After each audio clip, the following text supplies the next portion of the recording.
Okay, सो हम second application के साथ कंटिन्यू करते हैं, that is transistor being used as a voltage switch. Transistor को एक स्विच की तरह यूज किया जा सकता है, और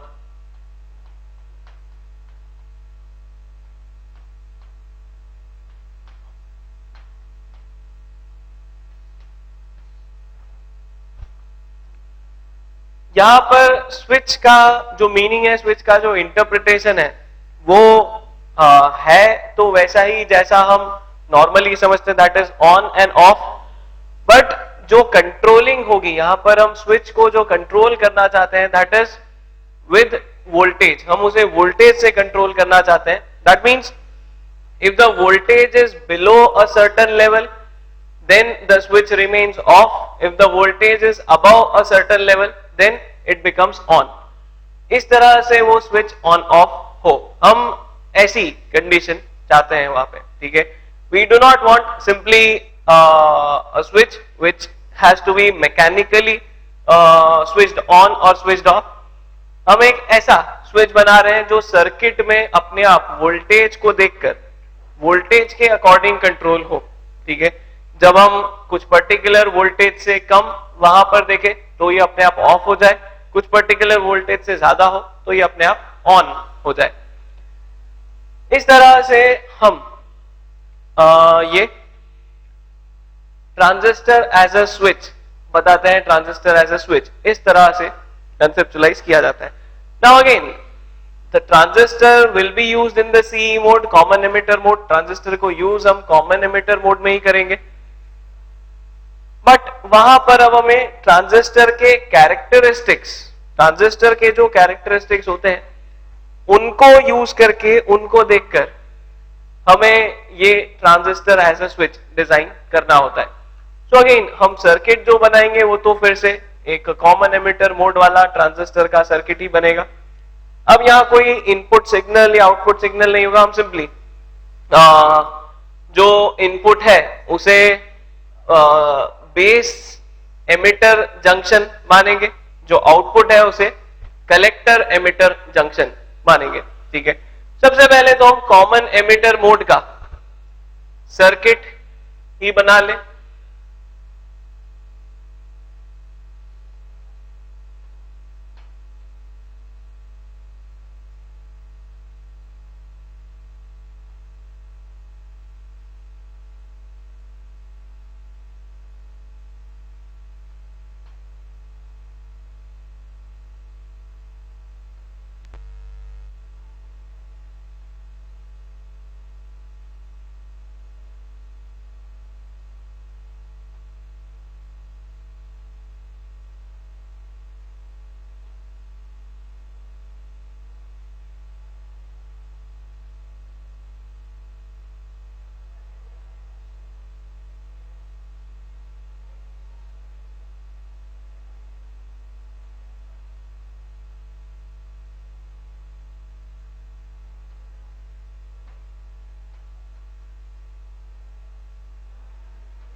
ये हमारा यहां पर अब सर्किट होगा। Again it is the same as the circuit of transistor as an amplifier. बस यहां पर अब डिफरेंस ये है, कोई एक्सटर्नल एक्स्ट्रा इनपुट सिग्नल हम नहीं लगा रहे। यही जो बैटरी है, यहीं पर हम ऐसा मान लें, यहीं से जो है वो वोल्टेज इनपुट वोल्टेज कंट्रोल किया जाएगा, ठीक है। यहीं से जो है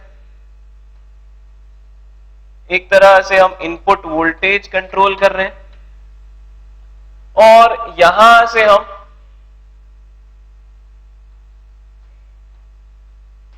output voltage V out V in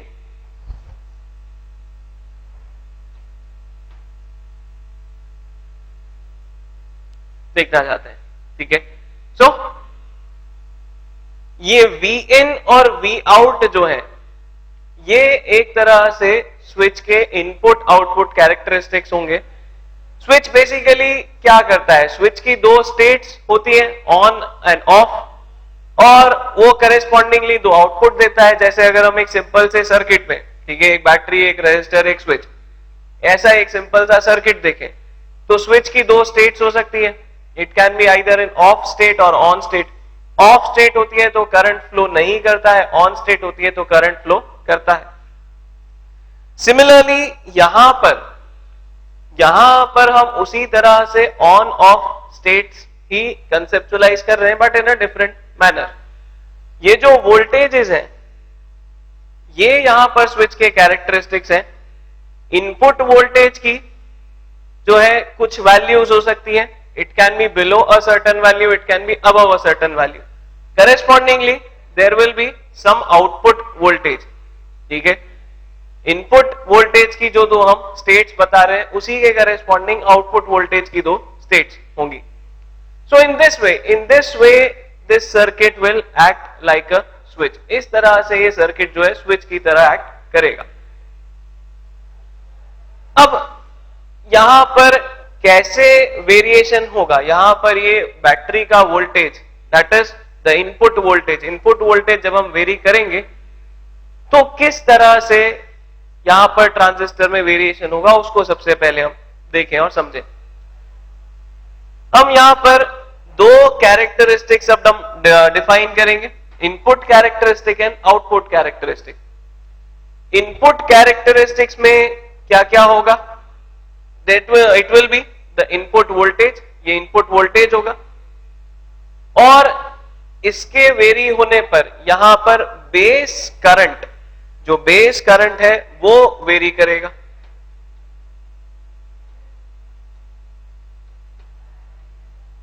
On varying the input voltage, the base current will vary.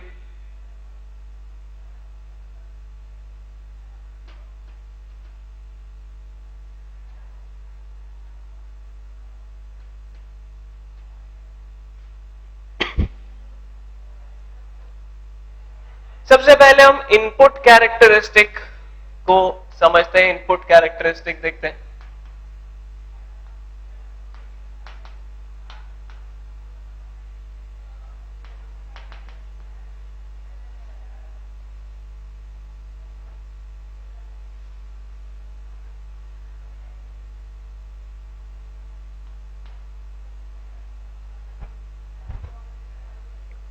सबसे पहले हम इनपुट कैरेक्टरिस्टिक को देखते हैं, समझते हैं।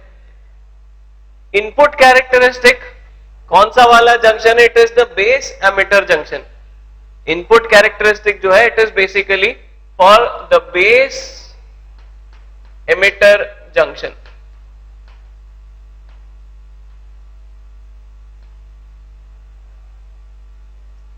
बेस एमिटर वाला जो एक पीएन जंक्शन बन रहा है उसके लिए यहां पर हम जो कैरेक्टरिस्टिक देखेंगे उसे हम इनपुट कैरेक्टरिस्टिक बोल रहे हैं। नाउ बेस एमिटर जंक्शन हमने कौन से बायसिंग में रखा था, हमने कहा था एमिटर को हम फॉरवर्ड बायस में रखते हैं। Therefore this base emitter junction will be in forward bias. ये बेस एमिटर जंक्शन जो है एक फॉरवर्ड बायस जंक्शन की तरह वर्क करेगा। The characteristic of this base emitter junction, इसका जो IV कैरेक्टरिस्टिक होगा, यहां कैरेक्टरिस्टिक से हमारा क्या मीनिंग है, हम वही करंट और वोल्टेज में एक रिलेशन देखना चाहते हैं। करंट और वोल्टेज का वेरिएशन एनालाइज करना चाहते हैं। जैसे जैसे वोल्टेज बदला जाए तो करंट किस तरह से वेरी करेगा ये हम देखना चाहते हैं, ठीक है। सो फॉरवर्ड बायस में किस तरह से पीएन जंक्शन बिहेव करता है वो हम देख चुके हैं, वो हमने पढ़ रखा है। हमने बताया था कुछ वोल्टेज तक, कुछ पर्टिकुलर वोल्टेज तक तो जो है करंट की वैल्यू बहुत कम हमें मिलती है, but suddenly after a particular value of voltage, after a particular value of this EMF, जैसे हमने नी वोल्टेज कहा था, ठीक है, जिससे एकदम से ग्राफ में हमने चेंज देखा था, उस वोल्टेज के बियॉन्ड फिर करंट एकदम से बढ़ने लगता है, करंट तेजी से बढ़ने लगता है। सो हम यहां पर इस बेस एमिटर जंक्शन के लिए अगर एक ग्राफ प्लॉट करें, अगर इसका आईवी कैरेक्टरिस्टिक प्लॉट करें, कीपिंग दिस पार्ट कांस्टेंट, इस पार्ट को कांस्टेंट रखते हुए, ठीक है, हम Vc को जो है कांस्टेंट रखते हैं और Vb को वेरी करते हैं। Keeping Vc constant, Vb is varied. Vc को कांस्टेंट रखते हुए हम सिर्फ Vb को वेरी करते हैं, और फिर यहां पर IV कैरेक्टरिस्टिक देखते हैं कैसा बनता है, ठीक है। कौन सा वाला करंट यहां लिया जाएगा, यहां पर बेस करंट लिया जाएगा, क्योंकि इस बैटरी से रिलेटेड जो है वो बेस करंट है। तो हम Vc को कांस्टेंट रखते हुए Vb को वेरी करते हैं, ठीक है। Vc भी, ऑल्दो Vc की जो वैल्यू है, दैट मींस जो कलेक्टर से कनेक्टेड बैटरी की ईएमएफ की जो वैल्यू है, उसको भी ऑल्दो एक सिग्निफिकेंट वैल्यू पर ही रखा जाएगा, उसको बहुत कम भी नहीं, बहुत हाई भी नहीं रखा जाएगा। The value of Vc will also be significant. से Vc इज 5 वोल्ट, सपोज हमने Vc को 5 वोल्ट पर रखा है, ठीक है। अगर ये Vc भी बहुत कम हुआ, अगर Vc बहुत कम हुआ तो फिर इधर वाला पोर्शन जो है, जो आउटपुट वाला पोर्शन है, वो भी अपने सैचुरेशन स्टेट में नहीं जाएगा, वो उस वेरिएबल वाली स्टेज में रहेगा। ये जो पोर्शन है ये रिवर्स बायस में, इसे हम कांस्टेंट रखना चाहते हैं, इस पर हम कोई चेंज नहीं ऑब्जर्व करना चाहते। अभी हम सिर्फ बेस एमिटर जंक्शन पर चेंज ऑब्जर्व करना चाहते हैं। नाउ हम क्या आर्ग्यूमेंट दे रहे हैं यहां पर, that the base emitter junction will behave like a diode in forward bias. Base emitter junction जो है वो एक डायोड की तरह बिहेव करेगा जो फॉरवर्ड बायस में वर्क कर रहा है, जिसके लिए हम IV कैरेक्टरिस्टिक काफी डिटेल में पढ़ चुके हैं, एक्सप्लेन कर चुके हैं, समझा चुके हैं। सो द इनपुट कैरेक्टरिस्टिक, जो इनपुट कैरेक्टरिस्टिक है वो हमें कैसा दिखेगा, उसका हम ग्राफ अगर प्लॉट करें, ठीक है, the graph is between IB which will be in milliamperes because forward bias है वहां पे, और यहां पर हम VB प्लॉट कर रहे हैं, हम यहां पर VB प्लॉट कर रहे हैं, और we can say VBE plot किया जा रहा है।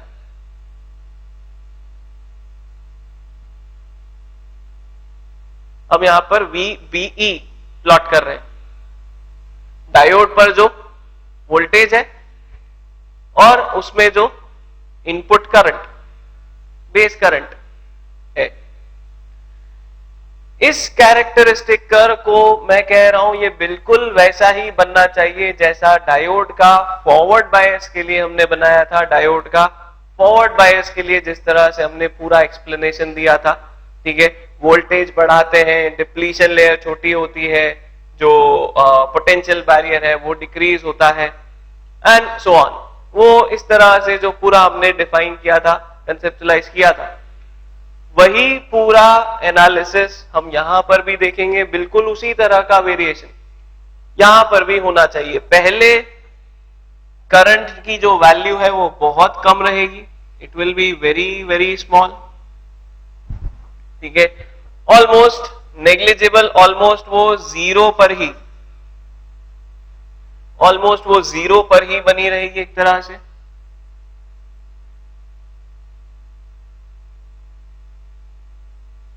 और फिर इस तरह से ये ग्राफ ऊपर जाएगा। ये जो वोल्टेज होगा this will be the knee voltage which is found to be of the order of 0.7 volts। एक ट्रांजिस्टर के लिए ये जो वोल्टेज होता है जिस पर ये चेंज हमें देखने को मिलता है, जिस पर ये ग्राफ में एकदम से वेरिएशन चेंज हमें देखने को मिलता है, it is found to be approximately 0.7 volt. एक सिलिकॉन ट्रांजिस्टर अगर हम बनाएंगे तो उसमें ये नी वोल्टेज जो है ये अप्रोक्सीमेटली 0.7 वोल्ट, 0.6 वोल्ट, 0.8 वोल्ट इसके अराउंड हमें मिलता है,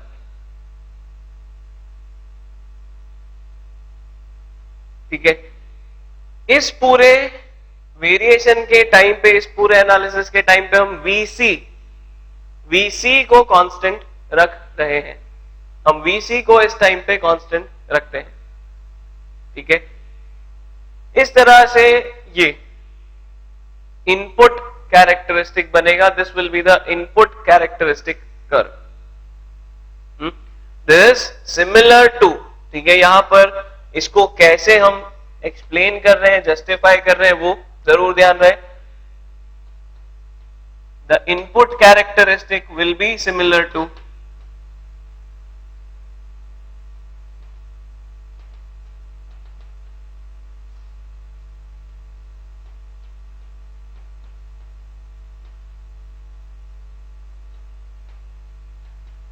that of a diode in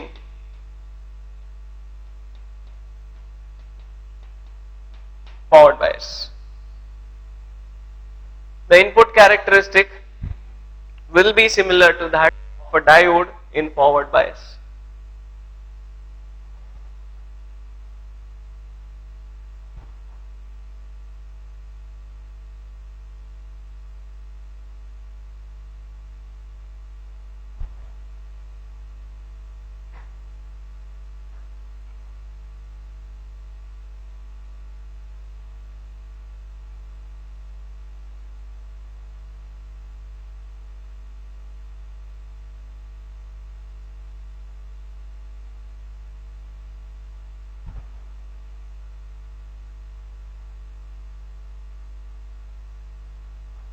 ठीक है, इस रीजन में जो है हम बेस करंट को ऑलमोस्ट जीरो मान लेते हैं। इन दिस रीजन, ये जो रीजन हमने यहां पर बनाया है, इन दिस रीजन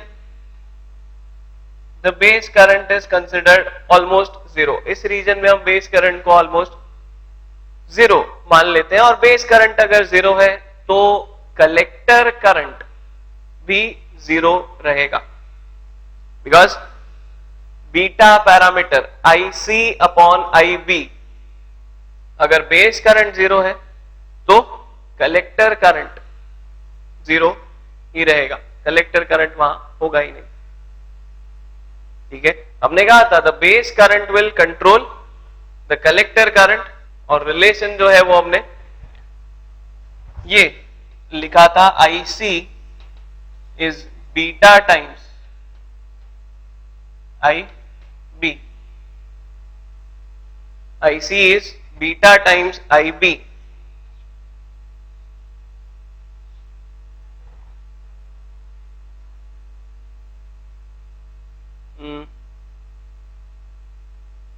ठीक है,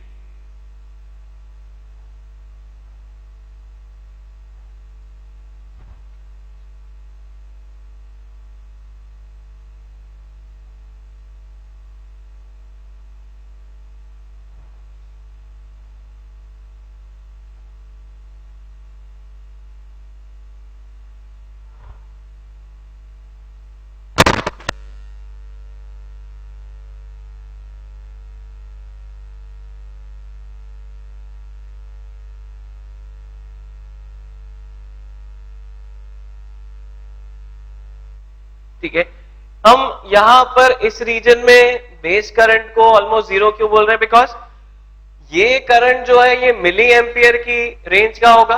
हम यहां पर अगर इसे जीरो ना भी बोले तो हम ऐसा बोल सकते हैं it will be of the order of micro ampere, ऐसा लिख लें हम चाहे तो। वो जीरो नहीं होगा, it will be of the order of micro ampere. So इसके कंपैरिजन में ये करंट जो है ये बहुत छोटा होगा, it will be very very less. ठीक है, इस रीजन में ये जो करंट हम बता रहे हैं this will be very small, it will be of the order of micro ampere. फिर यहां पर जब ये ऊपर बढ़ने लगता है तब फिर ये मिली एम्पियर के ऑर्डर में आ जाता है, मिली एम्पियर की रेंज में आ जाता है। This is the input characteristic. ये जो है हमने इनपुट कैरेक्टरिस्टिक बताया एक ट्रांजिस्टर। अब अगर हम इनपुट कैरेक्टरिस्टिक फिक्स कर दें, ठीक है, अगर हम इनपुट कैरेक्टरिस्टिक को फिक्स कर दें तो आउटपुट कैसे वेरी करता है ये देखें हम। ठीक है, अगर हम इनपुट कैरेक्टरिस्टिक फिक्स कर दें तो आउटपुट कैरेक्टरिस्टिक कैसा मिलता है?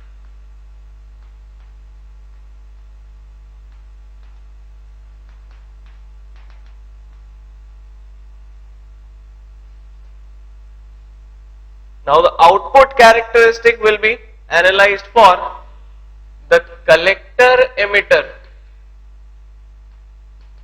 junction.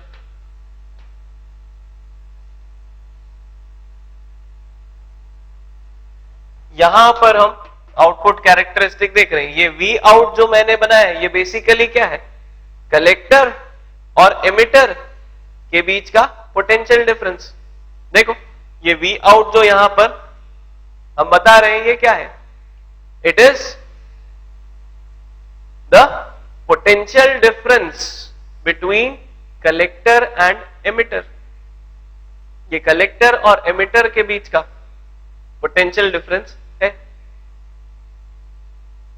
ठीक है, V out is basically equal to VCE। V out जो है वो VCE के ही इक्वल है। अगर हम यहां पर KVL लगाएं तो वो चीज हमें दिखने लगेगी। ये V आउट है, यहां से जो पोटेंशियल ड्रॉप है वो VCE के इक्वल है। So V out is basically equal to VCE।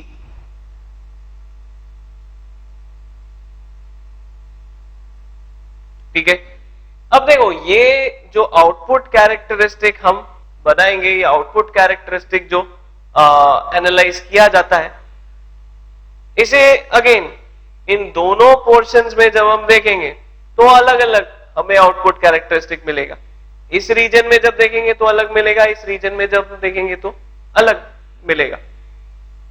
ठीक है, इस रीजन में आउटपुट कैरेक्टरिस्टिक अलग होगा और इस रीजन में आउटपुट कैरेक्टरिस्टिक अलग होगा। ठीक है, मतलब जब इनपुट ऐसा है तो आउटपुट अलग होगा, इनपुट ऐसा है तो आउटपुट अलग होगा।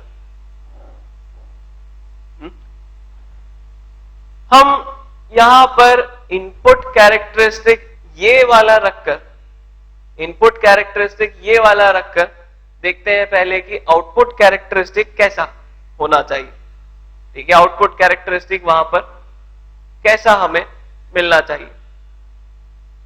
Now this collector emitter junction, ये कलेक्टर एमिटर जंक्शन जो है इसे रखा गया है रिवर्स बायस में। कलेक्टर को हमने रिवर्स बायस में रखा था। So the output characteristic for collector emitter junction should be similar to the reverse bias characteristic of a diode. Diode के रिवर्स बायस कैरेक्टरिस्टिक जैसा होना चाहिए। ठीक है, अगर हम यहां पर ये कैरेक्टरिस्टिक प्लॉट करें तो ये हमें बिल्कुल वैसा ही मिलना चाहिए जैसे डायोड का, जैसा डायोड का रिवर्स बायस में कैरेक्टरिस्टिक कर्व था।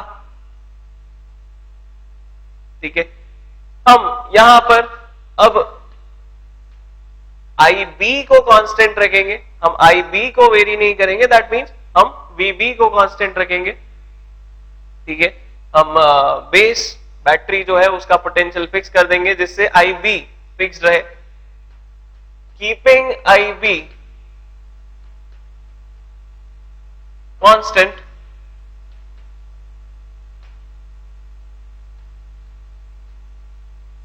and in microampere range.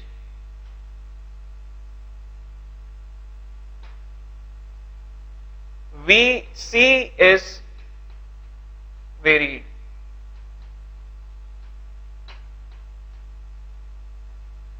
VC को वेरी किया जाता है.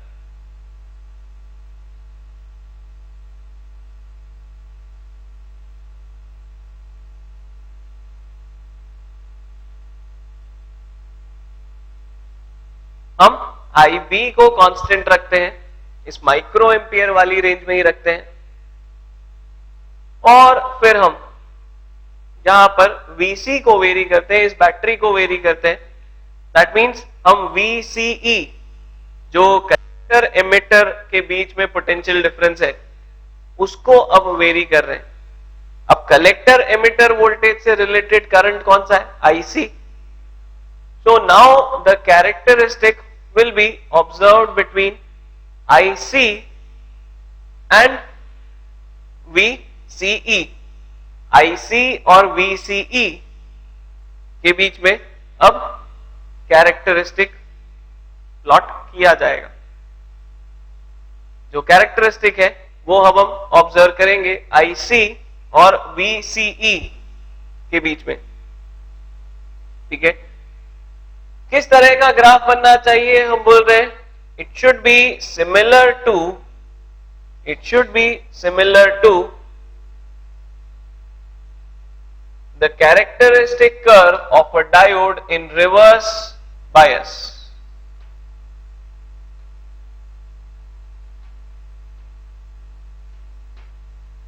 ठीक है, जो वेरिएशन होना चाहिए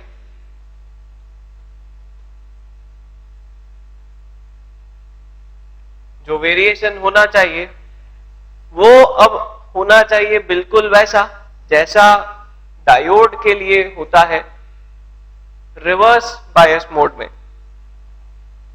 ठीक है, रिकॉल करें वो ग्राफ कैसा था. हमने उस ग्राफ को उल्टा बनाया था. दैट मीन्स हमने उसे -I और -B में प्लॉट किया था. ठीक है, अब उसी ग्राफ को हमें इधर प्लॉट करना है. वहां पर हमने क्या बताया था, जैसे जैसे वोल्टेज बढ़ाते हैं तो पहले करंट इंक्रीज किया था लीनियरली, या इंक्रीज किया था, and after a certain level it was saturated. ठीक है, इस तरह से करंट पहले इंक्रीज हुआ था फिर वो सैचुरेट हो गया था.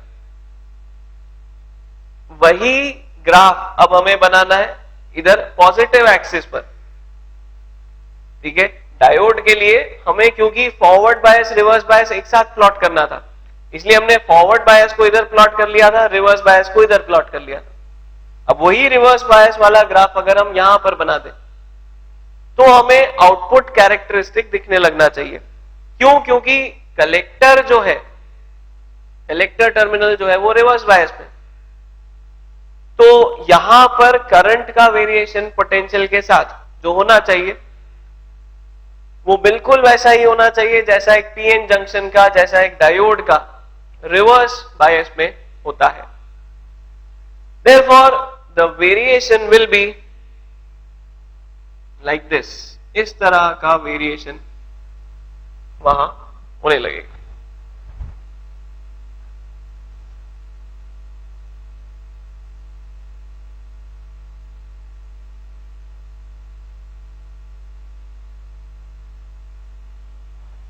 ठीक,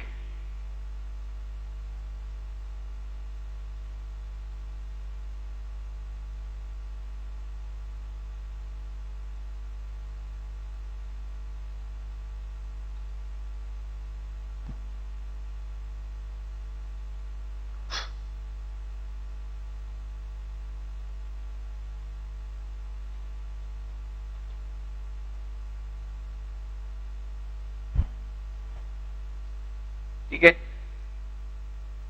ध्यान से देखो ये ग्राफ हम ऑलरेडी बता चुके हैं, समझ चुके हैं। फिर से बस हमने क्या किया था उस समय पर, डायोड के लिए रिवर्स बायस में जब ये ग्राफ बनाया था तो हमने इसको इधर बनाया था, उल्टा बनाया था। ये अभी ऐसे जा रहा है, हमने वहां पर उसको इस तरह से बनाया था। ठीक है, इसकी इमेज अगर हम इधर देखें तो बिल्कुल वैसा ही ग्राफ हमें दिखने लगेगा। ध्यान से इस चीज को देखें, समझ लें। रिवर्स बायस में डायोड के लिए जो ग्राफ बनाया था वो बिल्कुल यही ग्राफ था, उसे बस उल्टा यहां पर बनाया था।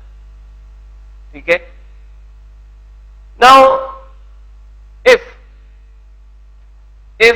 द बेस करंट, जो बेस करंट है वो अगर माइक्रो एम्पियर्स में है, ठीक है, बेस करंट अगर माइक्रो एम्पियर्स में है तो यहां पर हमें कलेक्टर करंट भी ऑलमोस्ट उसी ऑर्डर में मिलने लगेगा। जो कलेक्टर करंट है वो भी हमें काफी कम मिलेगा, उसी ऑर्डर में मिलेगा। ठीक है, और अगर हम यहां पर अब अलग अलग बेस करंट्स के लिए, अलग अलग बेस करंट्स के लिए वेरिएशन देखें, ठीक है, अलग अलग बेस करंट्स के लिए अगर हम वेरिएशन देखें तो किस तरह का वेरिएशन होना चाहिए हम जानते हैं। जब ट्रांजिस्टर एम्पलीफायर की तरह एक्ट कर रहा था, बिहेव कर रहा था, जब ट्रांजिस्टर एक तरह से अपनी एक्टिव स्टेट में था, तब वहां पर जो बेस करंट है और जो कलेक्टर करंट है उनमें एक पर्टिकुलर रेशियो बना हुआ था, एक फिक्स्ड रेशियो बना हुआ था। IC upon IB was equal to beta. Beta parameter जो है ट्रांजिस्टर का वो वहां पर रोल प्ले कर रहा था। And therefore as the base current is increase, जैसे जैसे हम बेस करंट बढ़ाते जाएंगे, ये कलेक्टर करंट का जो सैचुरेशन वाला पार्ट है, कलेक्टर करंट का जो सैचुरेशन है ये इंक्रीज करने लगेगा, ये जो है ये इंक्रीज करने लगेगा। अगर हम multiple values of base current के लिए इस ग्राफ को साइमल्टेनियसली प्लॉट करें तो हमें कुछ ऐसे कर्व्स, ऐसे ग्राफ वहां मिलने लगेंगे।